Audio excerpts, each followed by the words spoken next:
This is another of a series of ongoing lectures about Javier Zubiri's book, Man and God. We're still in part 1, chapter 1, but now we're moving to section 2. In section 1, we got a review of Zubiri's metaphysics of reality, and now we're going to apply some of those ideas to specifically human reality. And this is the first part of a lecture on this section. So we learned last time that substantivity, a real thing, as Zubiri understands it, is a constitutionally sufficient unified system of notes. So what are the notes of human reality? Human reality as such. What is it like to be human? Well, the first note we notice is life. Human reality is a living reality. Life is a note of human reality. And to be, according to Zubiri, is to be an autos, a self-possessing substantivity. Without this idea of self-possession, it would be impossible to understand what human reality would even mean. A second note of human reality is sensing. Like all animals, human reality implies or requires or is characterized by sensing. And by sensing, what Zubiri means is we're the kind of reality that can have impressions, that the respective world around us impresses upon us, and we can note those impressions, sense those impressions. And then finally, the core distinguishing note of human reality is intellection. And for Zubiri, intellection means to apprehend things as real, to apprehend in these sense impressions, to apprehend that things have their notes de suyo, or in their own right. We sense immediately the otherness of reality. So to continue on this discussion of intellection, Zubiri says the formal essence of intellection. What is it? What is the key to understanding what intellection is? And the answer, he says, is it formally consists of apprehending things as real, that is, as they are in their own right. It consists of apprehending that their respective characteristics belong properly to each thing itself, and that they are characteristics that the thing has in its own right. We sense that. And he says all the other historically, theoretically, understandings of what intellection is, like conceiving or judging or explaining rationally, he says these are modes of intellection that are founded on this essence, on what the essence of intellection really is, which is to apprehend that the characteristics or the notes of a thing belong to each thing. In other words, we apprehend reality as such. We're the beings that do that. So he says intellection is our faculty of the real. The faculty of the real. It's our connection, if you want to say, to all of reality as reality. Intellection is not to represent. Now, that may not sound like a very important statement right here, but you have to understand the history of philosophical anthropology tends to take the idea of intellect of a human being as to represent somehow reality, that the reality's out there, it presents itself, and then somehow our intellects represent that reality to ourselves, the representational theory of mind or consciousness. But Zubiri objects to that. He says intellection is simply to have that which is apprehended present as in its own right. It is the mere being present of the in its own right. That is to say, it is mere actualization of the real as real in sentient intelligence. So Zubiri wrote 3 volumes on trying to get to a full understanding of what he means by sentient intelligence. And we don't have time to go through all of that interesting work by him, of course. But what he's trying to say here is that our intelligence is a sentient intelligence. It's an intelligence that's grounded in the impressions of reality, of the otherness of things. And what intelligence does, what the intellect does, is actualize the real. Remember, we had that distinction between actualness and actuality. Well, all things as real have actualness, as we learned. But where does the actuality really stem from? the actualization of that actualness, the actualization of the real, the bringing to light of the real, that comes from our human sentient intelligence.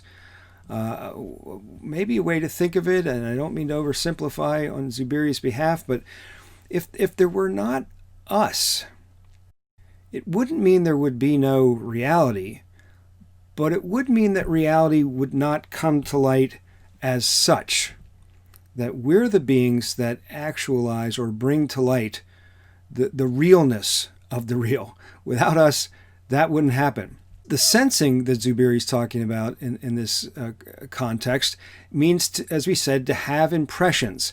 And all impressions consist of the following. First, that there is something specific, and that something is different from us. Right? There's something, like let's say the coffee cup in front of me, and that coffee cup is different from us. Now, you may think, well, duh, of course the coffee cup is different from us. But there are philosophies that suggest that in some ways it's not all that different from us, that it's the coffee cup is somehow an idea that we have of the coffee cup. You might even understand Immanuel Kant's philosophy like that. If you remember him, Kant thought that there was an architectonic of reason, such that reason was like a former or a shaper, or as I like to put it, a cookie cutter, that takes a kind of nebulous something or other and gives it form and shape and content. And it sounds a lot like we are providing the notes of these things that we seem to think are around us, that we're providing those notes somehow because of the way we're built. But Zubiri wants to object to that. He wants to say that that sentient intelligence apprehends that things are different from us. Now, we're not the only ones that are sensing beings. There are other sentient beings, non-human animals, sense the same content, if you will.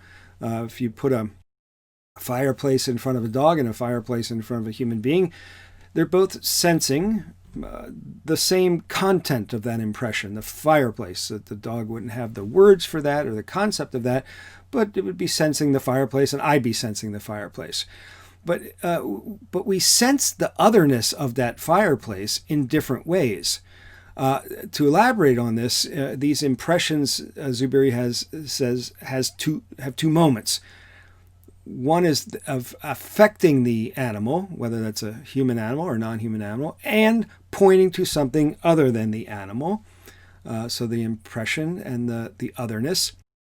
And the impressions have these two moments differently, whether we're talking about humans or non-human animals. So non-human animals get the impression as a kind of a stimulation. And we mentioned this in an earlier discussion, that the dog will sense the content of fireplace, and the impression it has of that would be kind of a stimulation. So if the dog finds that too warm, it'll move away. If the dog finds that too cold, it might move closer. There's a kind of a stimulus response reaction to the otherness of things. But human animals, us, we have an apprehension of reality as such. We realize not only these notes are working on us somehow, but we recognize the notes as notes of other things. That we have the ability to bring to light reality itself and all of the ways reality works, which we were talking about in the previous section of this book. So humans have this sentient intelligence. And to be clear and to distinguish himself again, his thought again from the tradition, Zubiri says that sensing and intellect are not two different things that are somehow kind of twisted together or added together somehow, as the tradition tended to think. On the one hand, I'm sentient. On the other hand, I have intellect. And by the way, that strong differentiation between those two things results in a strong differentiation between us human beings and all other non-human beings. Non-human animals, that bright line that the tradition has always held between humans and non-human animals. Zubiri wouldn't find that line so sharp at all, because the distinction had been made between sentience on the one hand, but lacking intelligence. Zubiri wants to say intelligence is a kind of sentience. It's a kind of sensing. All animals sense. Non-human animals sense in a kind of stimulative way. They sense that something's drawing it closer or pushing it away. But humans sense in an intellective way. That is, by recognizing the reality of things. So reality, which is a note of intellection, it's a note of understanding, is apprehended directly in experience. In other words, it's just sensed. And you can sense without intellection, because non-human animals do that. But you can't intelectively know anything without sensing, because intellection is just a modification of sensing. It's a modification of sentience. The higher an animal is, Zubiri says, the more of an objectivist it will be. In other words, it won't confuse food with its own hunger, for example. It recognizes, that things are objectively there. But no non-human animal can be a realist. Zubiri says every human being is a realist.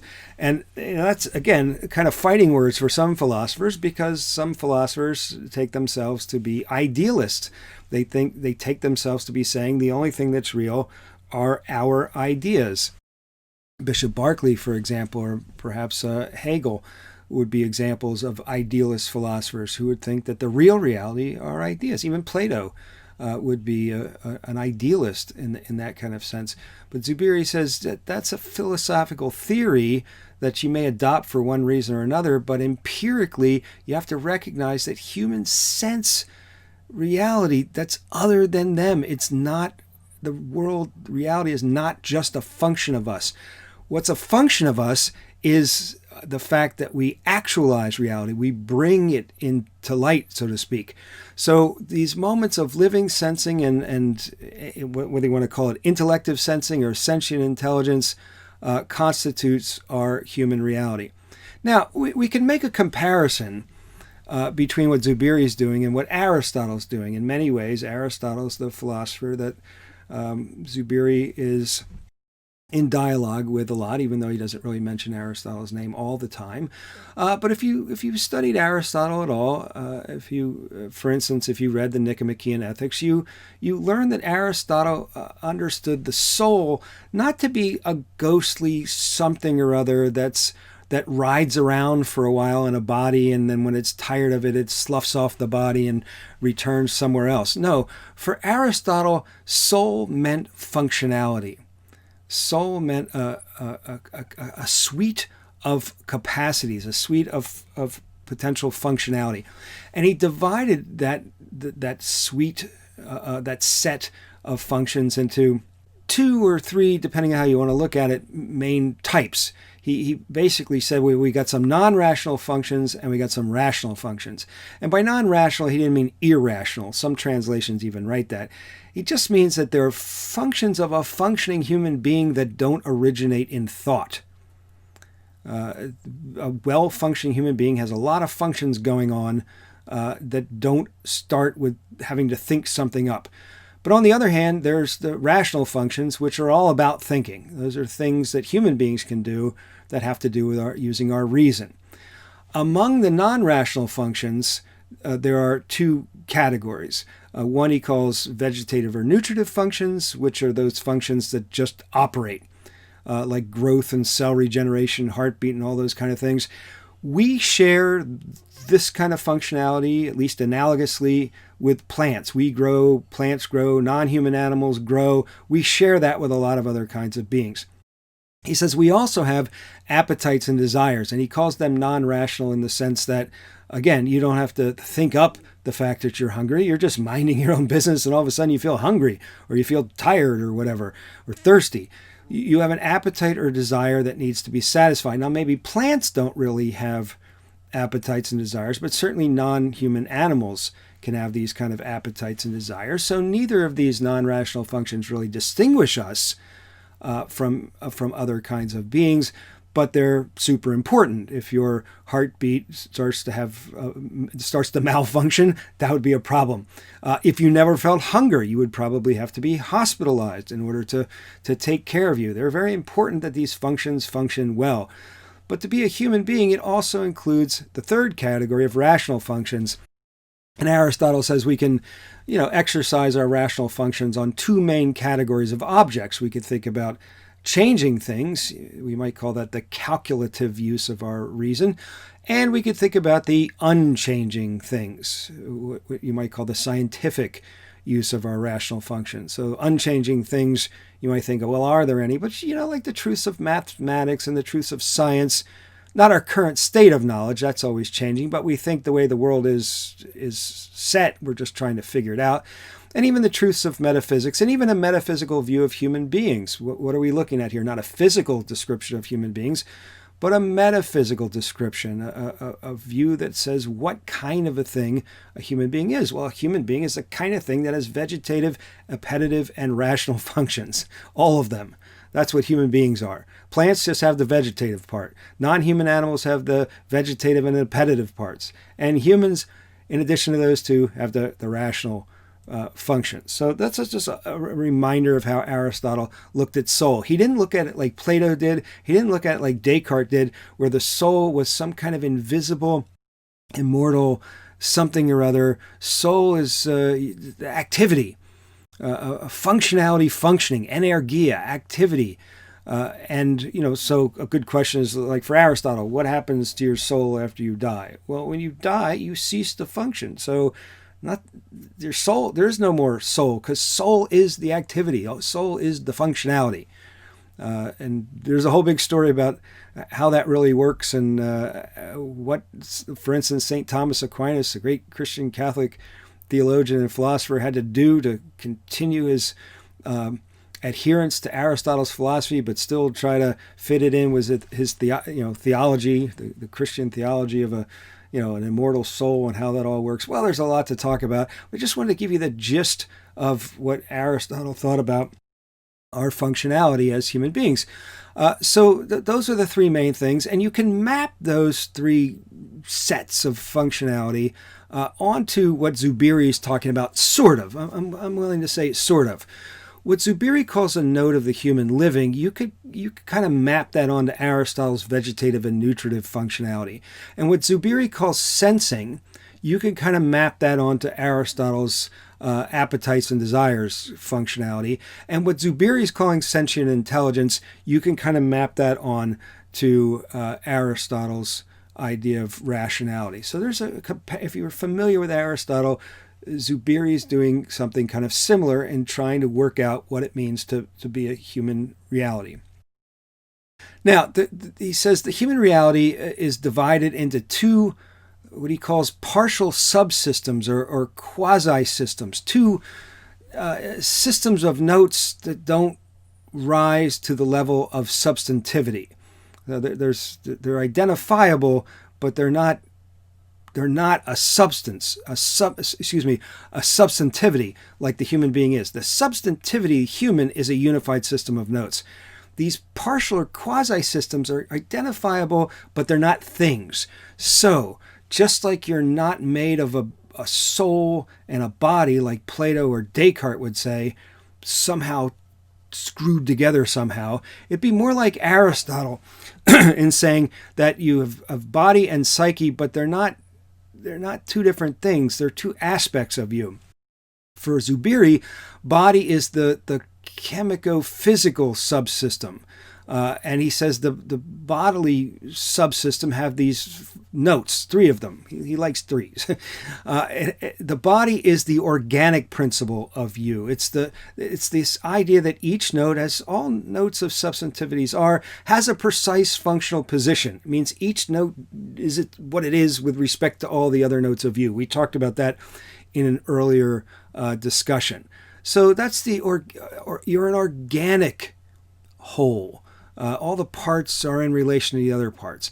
He says the body is also the solidarity principle. It's not just a sort of a random set of notes that kind of fit together in a certain way, but it's a well-ordered, integrated set of physico-chemical notes that make up your body, all the skeletal, muscular, neural system of your body and all the other subsystems of your body. It's the body itself represents the solidarity principle of all those all that integrated interoperation there. And then interestingly, he says it also is what he calls the somatic principle. Soma is a word that can be translated as body, but what he means by your body being the somatic principle of you, it expresses the actuality. Remember, that's the showing up. All real things have this actualness, but it's when they show up, so to speak, that they take on an actuality. The body expresses the actuality of the human being in the universe. That's how we meet, first of all, in our embodiedness. Not in some kind of, we could say that who we are our thoughts and our hopes and our dreams and our prayers. That's who we are. But we first meet each other in the world bodily. Through sensing, visual, audible, tactile sensing. So your body is your front forward to the world, and that's what he means by a somatic principle. So those three principles are what the body represents. And again, you can kind of sort of map what Zubiri is doing onto Aristotle. So for Aristotle, he was a follower of Plato, and Plato said, what kind of a thing are you? Well, that depends on what form you participate. And you and I, we participate in the form humanity. You're a human and I'm a human because we both participate in that particular timeless, eternal, ideal form, humanity. But my two cats are the cats that they are because they participate in a different form, catness or felininity or whatever the word, catitude, if you like that word. So what is it that makes you, and me, if we're both the same kind of thing? In other words, human beings. What is it that differentiates or individuates us? Answer, matter. You get to have your body, I get to have mine. So for Aristotle, matter is the principle of individuation. Take away matter and it would all just sort of blend together. Matter is what individuates one thing from another. For Zubiri, the body is the principle of actuality. It's the principle of your showing up and appearing in the world as a human reality, as a particular substantivity. Now, the other bit, the psyche, that's the Greek word for soul. That's where the word comes from. Not a substance, not a thing, not a soul, not a substantivity. It's a subsystem. It's a quasi-system. It doesn't quite rise to the level of a thing. It's identifiable, but it's not its own autonomous thing, like a Plato or a Descartes would think. You don't have a psyche and a body, Zubiri would say. I said, that's not a good way to talk. Rather, you, the substantivity, are a psycho-organic whole. When you act in any way, all of you acts. It's not like your psyche acts sometimes, but not the body, or the body acts sometimes without the psyche. No, you're a psycho-organic whole. Whole thing, an autonomous, unified thing. So there's never, this is a quote from him now, there's never an actuation of a psychic note on an organic note or vice versa. So like when my arm goes up, it's not like there was a psychic moment that sent out a message. Attention, arm, go up, and then the arm goes up. Or if I smack my one hand with the other, my left hand doesn't say, attention psyche, notice that there's a little bit of discomfort. It doesn't work like that.